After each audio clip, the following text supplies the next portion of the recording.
नमस्कार, मैं नियाज खान और आप देख रहे हैं एनएमएफ न्यूज। हरदीप सिंह निज्जर जैसे एक खालिस्तानी आतंकवादी की हत्या पर आंसू बहा रहे कनाडा के प्रधानमंत्री जस्टिन ट्रूडो इस मुद्दे पर चले थे मोदी के हिंदुस्तान को घेरने, लेकिन जस्टिन ट्रूडो का यह दांव धीरे धीरे अब उन्हीं पर भारी पड़ता जा रहा है।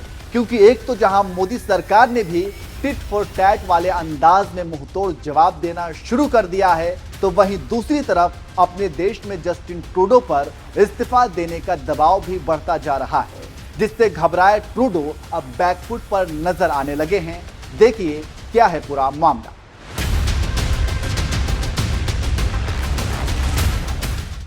अठारह जून 2023 की शाम कनाडा के ब्रिटिश कोलंबिया स्थित गुरुद्वारा की पार्किंग कार की ड्राइविंग सीट पर खालिस्तान टाइगर फोर्स का चीफ हरदीप सिंह निज्जर बैठा था। अचानक वहां लंबी कद काठी के दो युवक पहुंचे और ताबड़तोड़ फायरिंग शुरू कर दी।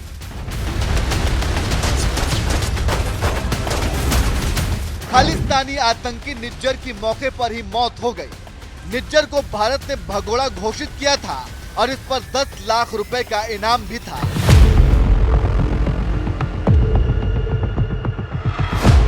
तीन महीने बाद इस वारदात की बात आज हम इसलिए कर रहे हैं क्योंकि इसी खालिस्तानी आतंकवादी के मारे जाने पर कनाडा के प्रधानमंत्री जस्टिन ट्रूडो की आंखों से हमदर्दी के आंसुओं की नदी बह रही है। और इसी आतंकवादी की हत्या के करीब 3 महीने बाद जस्टिन ट्रूडो अपने सरकारी सिस्टम के फेल्योर को जिम्मेदार ठहराने के बजाय सीधे भारत पर आरोप लगा दिया कि जून में हुई निज्जर की हत्या में भारत सरकार के एजेंट्स का हाथ हो सकता है। Over the past number of weeks, Canadian security agencies have been actively pursuing credible allegations of a potential link between agents of the government of India and the killing of a Canadian citizen, Hardeep Singh Nijjar.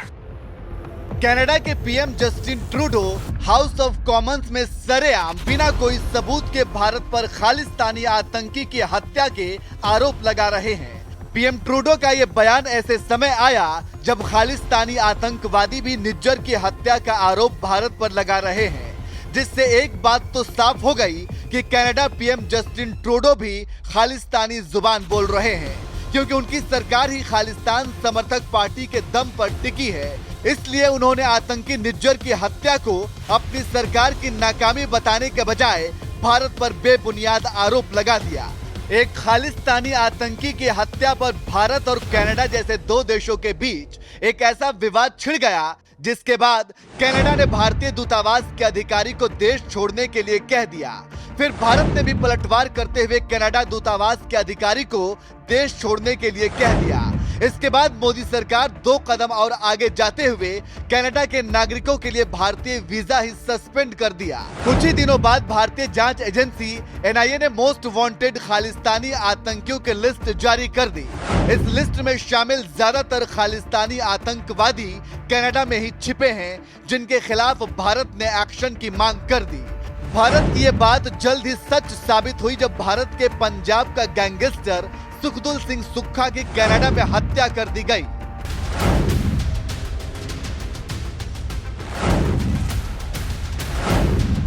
Bharat सरकार की ओर से ताबड़तोड़ पलटवार के बाद जल्द ही PM Trudeau की अकल ठिकाने आ गई और अमेरिका में जाकर गिड़गिड़ाते हुए कहा, भारत एक महत्वपूर्ण देश है, एक ऐसा देश है जिसके साथ हमें न केवल एक क्षेत्र में बल्कि दुनिया भर में काम करना जारी रखना होगा।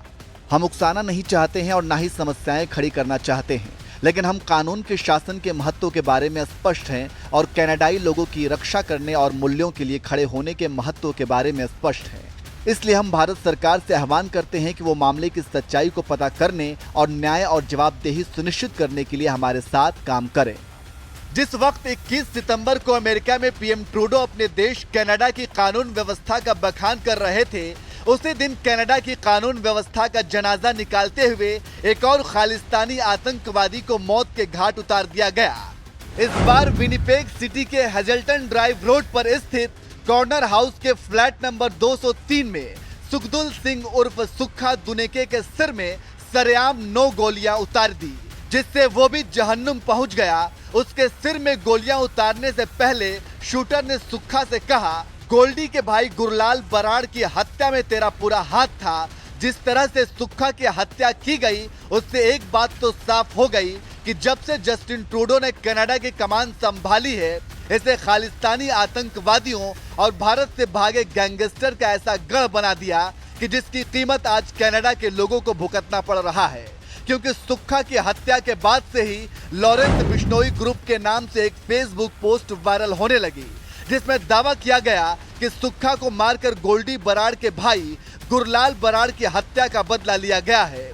और सबसे बड़ी बात तो यह है कि जिस गोल्डी बराड़ का नाम सामने आया है, उसका ठिकाना भी कनाडा ही बताया जाता है।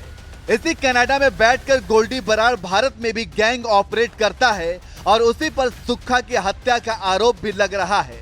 इसी साल जून में एनआईए की ओर से दाखिल चार्जशीट में बताया गया कि लॉरेंस बिश्नोई और उसका टेरर सिंडिकेट सिर्फ पंजाब, राजस्थान तक सीमित नहीं है, उसका सिंडिकेट कई देशों में फैला हुआ है और उसके गैंग में 700 शूटर हैं जो कनाडा समेत विदेशों में मौजूद है, जिसमें उसका सबसे बड़ा मददगार है कनाडा में बैठा गैंगस्टर गोल्डी बराड़, जिसका नाम सुक्खा दुने के हत्याकांड में सामने आया है। और ये गैंगस्टर भी कनाडा में ही रहकर गैंग ऑपरेट कर रहा है।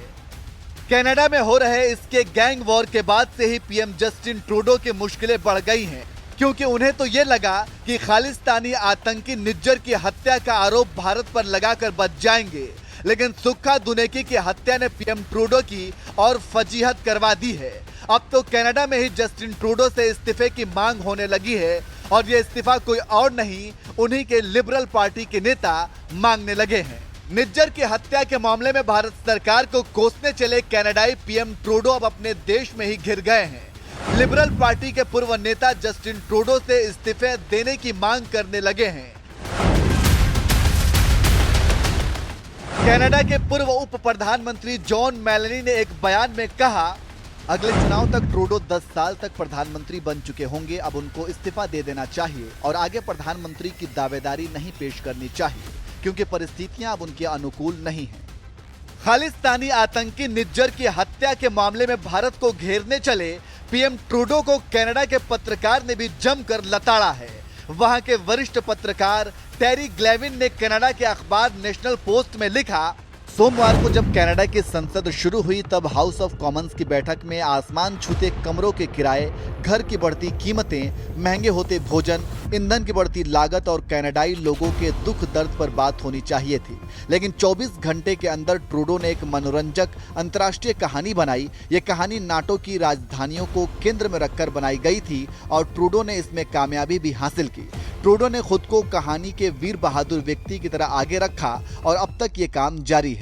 इस कहानी ने दुनिया भर में वॉशिंगटन पोस्ट और न्यूयॉर्क टाइम्स से लेकर टाइम्स ऑफ लंदन और अल जजीरा तक और पूरे कनाडा में सुर्खियां बटोरी हैं। लेकिन ये सब करने के लिए ट्रूडो को एक झूठ और अशोभनीय बात ये बोलनी पड़ी कि एक कनाडा की नागरिक की हत्या भारत सरकार ने करवाई है। कनाडा के पत्रकार टेरी ग्लेविन के इस तंज से आप समझ सकते हैं, एक तरफ जहां कनाडाई पीएम जस्टिन ट्रूडो आतंकी निज्जर की हत्या मामले में मोदी को घेरने चले हैं, तो वहीं उनके अपने ही देश के पत्रकार इस आरोप को झूठी कहानी बता रहे हैं। उम्मीद है जिस नेशनल पोस्ट में पत्रकार टेरी ग्लेविन ने ये बातें लिखी हैं, वो अखबार पीएम ट्रूडो के घर और दफ्तर में भी पहुंचा होगा और उन्हें भी ये बात समझ आ गई होगी कि जिस हत्या के लिए वो भारत पर आरोप लगा रहे हैं, वो आरोप झूठ के पुलिंदे से ज्यादा कुछ नहीं है।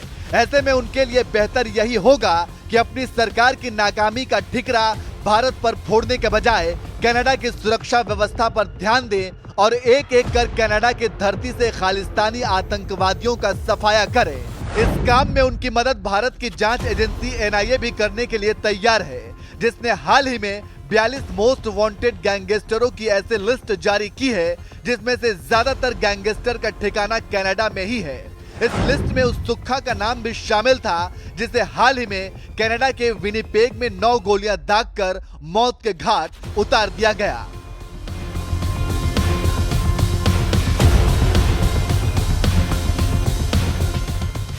इसलिए जस्टिन ट्रूडो के लिए इस वक्त भारत पर आरोप लगाने के बजाय अपने देश कनाडा पर ध्यान देना चाहिए, जो खालिस्तानी आतंकियों का ठिकाना बनता जा रहा है और धीरे धीरे आतंकवाद पालने वाले देश पाकिस्तान बनने की राह पर चल पड़ा है।